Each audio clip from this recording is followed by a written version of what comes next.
Please beware. Bum, bum, yeah. Oh, Bambi, I won't lie. If I weren't in this spider web of mine, if grandpa. What up, it's your boy T-Bird here with the reaction. So, this is a video from the homie Isaiah the Player though. So this is two videos. I'm doing this separately though, but they're both related. So this one right here is based off of the 90s. But it's based off current rappers with the 90s. So the first one, I'm doing an order of date that was made. This was made in, because this was made in 12, and that's one was made most recently though. This is current rappers that wouldn't make it in the 90s.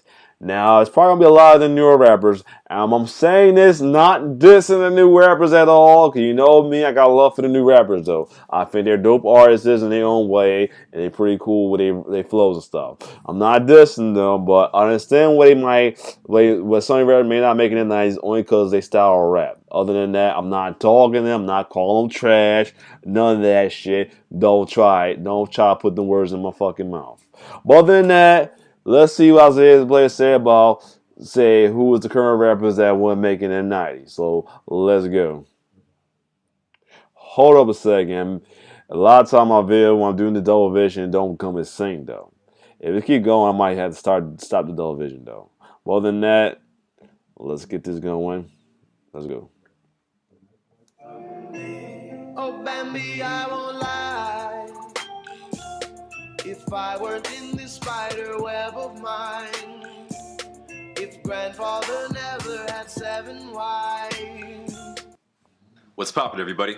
So What's for this poppin', video, Isaiah? we have a list of current rappers who I think would make it in the all 90s. singing. Now, I do actually like all these rappers more or less, but this is just what I think people in the 90s would think of them and why they wouldn't make it. So before I jump into this video, we actually have a paid promoted song from my homie Tone Knight. This song is actually a collab with Famous Dex, so I can see my boy doing work, getting big names on you. Nice. Pause on that. I meant getting big names to work with you. Damn. And the song is called What Up, I'm Here.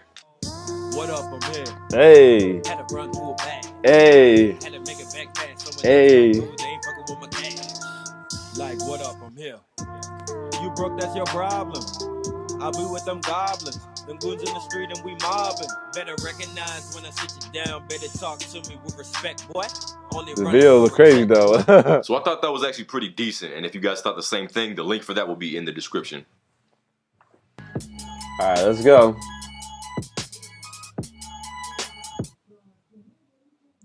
I mean, reaching the mainstream success like they have now, none of that. Of course, it's Uzi. Of course, Uzi. So I think Lil Uzi wouldn't make it in the 90s simply because he acts pretty weird, you know. He's a pretty feminine guy. He's got colorful dreads and a pretty suspect walk, I'm not going to lie, which would have been a red flag to a lot of people. True. Because in the 90s, you know, it wasn't really a thing for rappers to start being themselves. You know, they all had to, like, have their own persona. Exactly. It had to be, like, all hardcore and shit. Yeah, true. But if Uzi went back in the 90s acting the same way he did, it wouldn't go well, you know. You know, it's pretty much unheard of to see a feminine acting rapper in the 90s. And on top of that, he's a singing rapper, which wasn't really a popular thing in the 90s. You know, like, I can't even think of any singing rappers in the 90s except for Nate Dogg. So yeah, I just Bone Thugs and Harmony in the 90s. This nigga is tough. I fucks with this dude. So a Mexican Skittle saying the N-word as much as 6ix9ine does was not gonna fly in the 90s. He would definitely get Time out. He called my man Mexican Skittle, no. Damn. Oh, no. I'm done with that, man. That killed me right there. Mexican Skittle, but go ahead. Into a lot of beef and drama. Back in the 90s, the only rappers that could say the N-word were black rappers. Right. Now it's, you know, more of a common thing to have black and Latino rappers saying it, but back then it would not work out well for 6ix9ine. And on top of that, I think he would get a lot of hate for his look, you know, with the rainbow hair and all the 6ix9ine tattoos on his body. I'm trying to test real quick. Test 1, 2. Yeah, it's still singing.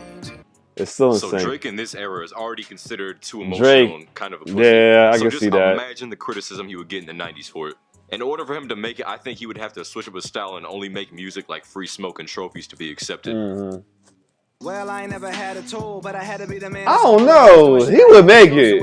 I think he would make it. So really the only rappers that blew up in the 90s were soulful rappers, gangster rappers, or deep/lyrical rappers. Right. Not white rappers that are trying to make you laugh. And I get Okay. that Will Smith made funny raps in the late 80s and found a lot of success doing that, but you gotta understand that it was very hard for a white rapper to make it back then. And add being non-serious on top of that, the odds would not be good. I can see that.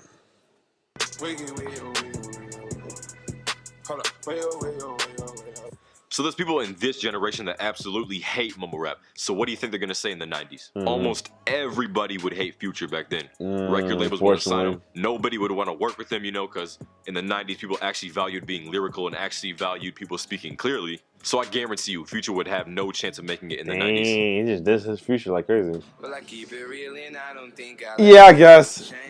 So in the 90s, people wanted a California rapper to be gangsta and smooth Right. like Snoop Dogg. Not a rapper like Cal that's really positive and almost nerdy and sings a lot. Not to mention he has a surfer voice. And that's no shade at Cal's actual rapping ability because he can spit bars, but I honestly think his voice will hold him back a lot if he were to actually try and make it as a rapper in the 90s. You wish for it, me, I work for it. Everyone passed on me like Kurt one. So I think Russ wouldn't make it in the 90s, not for anything musical, but for himself as a person. As you all know, the dude's really cocky and has a big mouth, and this will lead to a lot of beef and drama with other rappers. True, that will be true. And the 90s, you know, was an era where if you had beef with the wrong one, you were gonna get shit. He had to show. He had to show. So he might not even survive, honestly. Yeah, I can say that. So I think Trippie Redd wouldn't make it just because the 90s listeners would kind of, you know, resent his sound. I'm not trying to offend anybody, but he sounds like he's like the singer for an emo white band. And I know hip-hop listeners would definitely gravitate away from that sound. Big old booty bitch messes from Thugger. So Young Thug has two big factors going against him. He's a mumble rapper, which people already hate enough in this generation, and he's also a really feminine guy. He goes out in public a lot wearing dresses, and he says a lot of fruity stuff in his lyrics. So if I'm gonna be honest, he probably has like a 0% chance of making it. 7:30. Yeah, I guess. So like I've been saying, it's already not likely for a singing rapper to make it in the 90s, but Travis Scott wants to throw auto-tune on top of that, which he already gets hate for now. So in the 90s, he would have slim to no listeners at all. First things first, Do Aha! I really got to explain this one? So Damn, my baby female Iggy. rapper, which off the rip is going to turn away a lot of 90s listeners, and she's also fake physically and musically. She's pretty much a cultural Don't say it. Don't say you it. guys know what I'm talking about. Don't go there. But basically, she has this really like ghetto voice that isn't hers because she's from Australia, so it just comes off as super fake, which people in the 90s despise.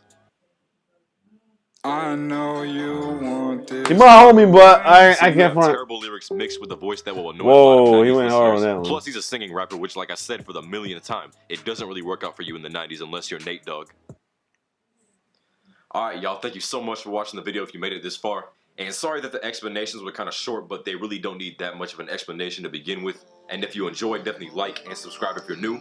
Make sure to follow me on all my social medias in the description. And as always, it's been Isaiah the Player, and I'm gone. Alright, so this was good. This was pretty good. Yeah, let me try to get my voice back in sync. I'm in sync now. No, I ain't. I don't know why my stuff ain't in sync like that no more. But yeah, I mean, some of the ones got a point, man. But like I said, I agree. Not saying they're whack. I'm not using the term as whack. I'm just saying their style wouldn't make it in the 90s. Their style is just different. That's all it is. I'm not going to downplay them like that. Like everybody else is downplaying them. I'm saying. I mean, some people are a little too young to be downplaying them. I mean, what the fuck? Well, then that, yeah, I wouldn't downplay them. Say they don't want to make it though because they're whack. I'm not calling them whack. I'll say they're not playing because their style is different. They're dope. They're all dope in their own way. Put it like that. They're dope in their own way. So, other than that, if you like more reaction, like, share, subscribe to my YouTube channel. It's your boy T-Bear signing off. One love.